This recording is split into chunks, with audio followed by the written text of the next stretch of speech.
Bienvenue sur la Loupe planétaire.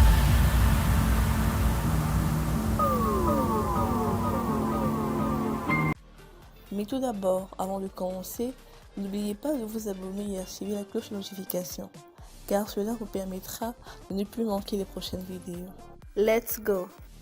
Force spéciale française. Force spéciale française. Le Rassemblement des jeunes africains, RJA, annonce son intention d'organiser une marche pacifique d'envergure le vendredi 13 octobre 2023 devant la base militaire française à Djikoseh, marquant ainsi son opposition au retour de la force française au Tchad en provenance du Niger.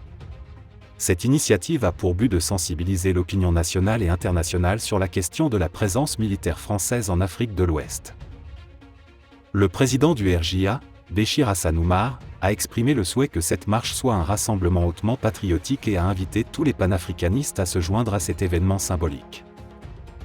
Le Rassemblement des jeunes africains, RJA, informe l'opinion nationale et internationale qu'il organisera une marche pacifique contre le retour au Tchad de la force française stationnée au Niger qui se déroulera le vendredi 13 octobre 2023 devant la base militaire française à Djikoseh, a-t-il fait savoir dans un communiqué.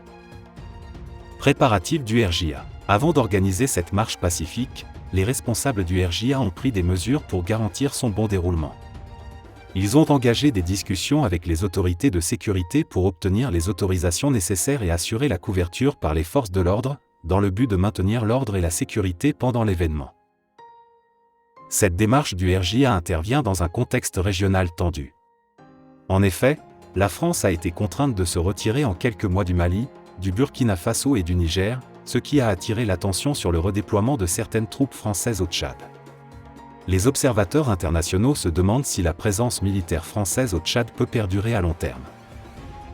Cette marche pacifique sera un moyen pour les manifestants de faire entendre leur voix et d'exprimer leurs préoccupations quant à la présence militaire française en Afrique de l'Ouest.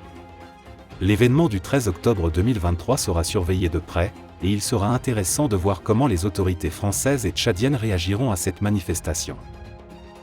Il est clair que la question de la présence française en Afrique continue de susciter des débats et des interrogations, et cette marche est une illustration de l'importance de ce sujet pour de nombreux Africains et observateurs internationaux.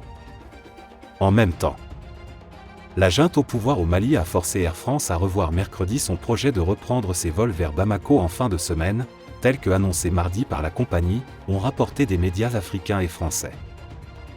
Après avoir fait savoir mardi qu'elle allait reprendre vendredi par l'intermédiaire d'une compagnie tierce son service entre les aéroports Paris-Charles de Gaulle et Modibo Keïta, Air France a déclaré que la reprise était reportée jusqu'à nouvel ordre à la suite de demandes complémentaires des autorités maliennes, rapporte le site VOA. Le ministère malien des Transports a précisé dans un communiqué que la demande de reprise d'Air France était en cours d'examen par les autorités aéronautiques nationales et que la décision a été annulée car l'accord a été donné sans consultation de la hiérarchie, a déclaré un haut responsable malien cité par VOA. Air France avait suspendu le 7 août ses vols à destination du Mali et du Burkina Faso après la fermeture de l'espace aérien du Niger voisin, à la suite de la prise du pouvoir par les militaires le 26 juillet. Vol d'Air France demeure suspendu pendant cette procédure d'examen, souligne le même média.